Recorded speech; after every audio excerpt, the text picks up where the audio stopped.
tyd om bietjie fees te vier saam met SA BirdLife South Africa en SANCCOB. Hulle het onlangs 'n hooggeregshof-uitspraak gevier wat meer op die Afrika-Pikkewyne se voortbestaan gaan fokus.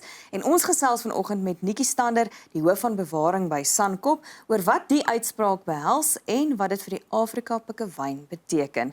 Good morning, Nicky, and it's wonderful chatting to you on this day where it feels like the sun is shining again over the coastal areas of the African penguin. Yes, indeed. Good morning. Thank you for having me. So the fight between industry, fisheries and conservation has been going on for years. Tell us a bit about the history. What happened before you decided to go to court in 2024? Yeah, for sure. I mean, even before my time working on this particular issue, conservationists had been working with the South African government and the commercial small pelagic fishery for many, many years, trying to find an agreement where there would be limited impact to fisheries, but benefits to African penguins. And through various fora, there was just absolutely no chance of any agreement. And we reached an impasse where we just, it was stalemate. We couldn't go any further. And with the thought of the African penguin losing 97% of their original population and a projected 10 years left for this species until they go extinct, both SANCCOB and BirdLife South Africa realized that we did not have enough time to, engage further. And so we turned to the courts in March last year to assist us. Nicky, I don't think people even realize that the African penguin is a critically endangered species. Yeah. It kind of comes as a surprise. People just think, well, there are a lot of penguins left. But this specific species, how many is left? In South Africa, we are left with a very pitiful, just over 8,000 breeding pairs. This species only survives in South Africa and Namibia.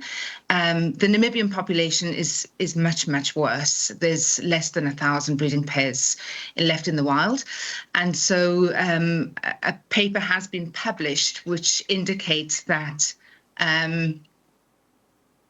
sorry about the phone, which indicates that with the current rate of decline, if that is to persist over the next 10 years, they could be gone by 2035. And that is a very sobering thought. Yeah.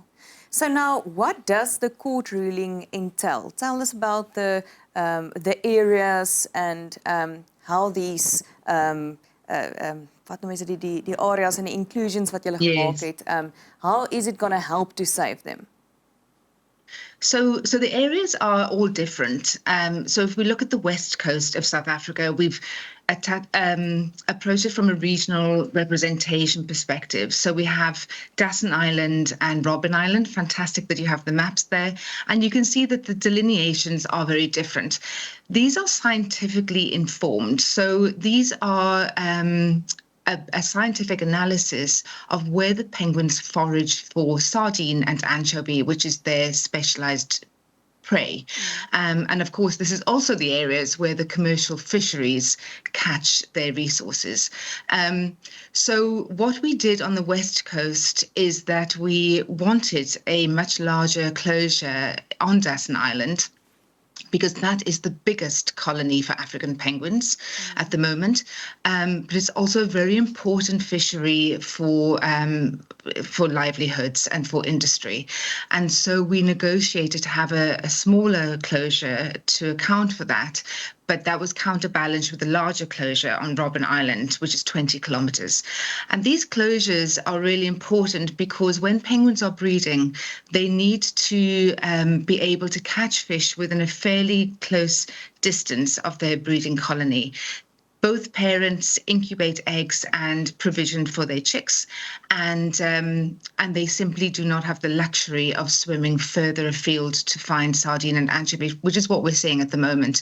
And so the end result of that is that they either opt not to breed, or they are spending too long a time at sea and then end up abandoning their nests, which is a failed breeding attempt. And that is all contributing to the lower population decline. Yeah. The court order stated that for the next 10 years there will be protection for them, but after 6 years there will be a scientific review. Why after 6 years do we have a scientific review? It's important that we take into account the penguin's life history. And when they first start breeding, they're between 4 and 6 years of age. So that is where the 6 years review comes in.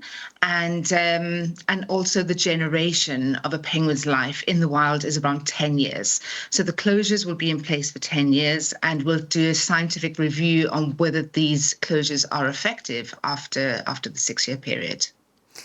And so now, apart from implementation of these closures and managing the fact that no one else should fish in that areas apart from the African penguin, what else do you think need to happen in the next 10 years to save the African penguin from the brink of extinction? Unfortunately, a lot. We are seeing this court ruling as a conservation win for the species. Absolutely, there's no doubt. But we are cognizant of the fact that time is ticking very fast, and we need to really move on lots of other actions.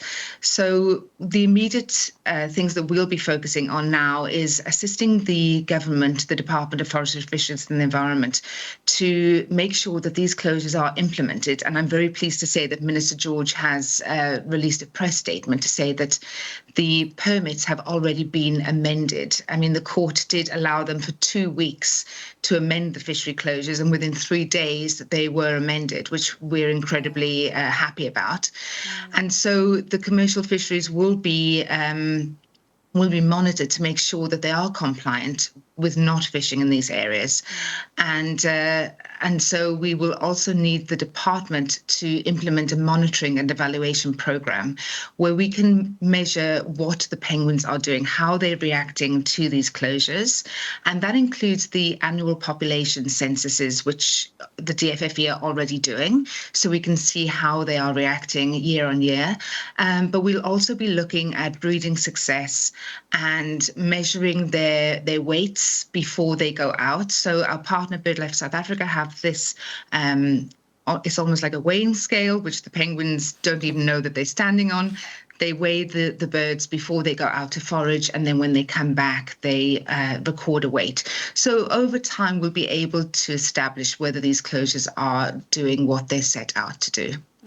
Nicky, they say it takes a village in this case also to protect our biodiversity. How important is it for a collective to stand together in order to protect our biodiversity? In this case, we are just so grateful that, BirdLife South Africa and SANCCOB were totally aligned. We recognized at the same time that we had no other option to take this matter further. And for NGOs to take legal action was no small feat. I mean, we have limited resources, we have limited capacity. And this was a happy moment outside the courtroom in Pretoria last week, where we just had so much support. Our two organisations had so much support from other NGOs, from people from all over the world who have been following this case since March last year and really stood behind us. So it was incredibly encouraging, and I hope that this is precedent setting for other conservation organisations who are facing the same challenges, where these species are really on the brink of extinction, and you just reach a point of despair where you have to now use the law as an advocacy tool. And in this case, it's been successful. And we are very thankful for BirdLife South Africa and SANCCOB and everyone who has made a difference up to now. But how can we, sitting here in the non-coastal areas or in other parts of the world, how can we also make a difference for the saving of the African penguin? A lot of people ask us that, and it's not a straightforward thing to do something and all of a sudden you see this result, So it is a collective effort. But one of the things that we struggle with is awareness and people not understanding. I mean, we've done tons of PR and media around this issue, and we think that we've covered our bases. But I have people living down the road from me or from the SANCCOB facility who still have no idea how the African penguin is in trouble and on the brink of extinction. So awareness is the first one. So following our social media pages is a huge assistance, and then sharing it. So making sure that we're educating people that we are, that's in our circles.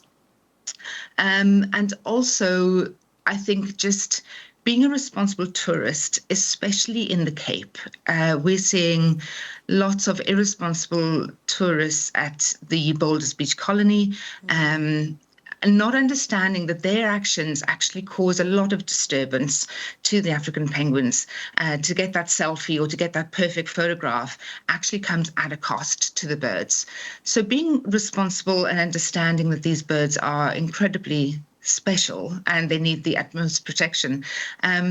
So people can just be mindful of their habits, of course. This is always what we preach, but it is important living a sustainable lifestyle and being conscious of how you dispose of your waste, and making sure that our plastic pollution and so on does not end up in the ocean.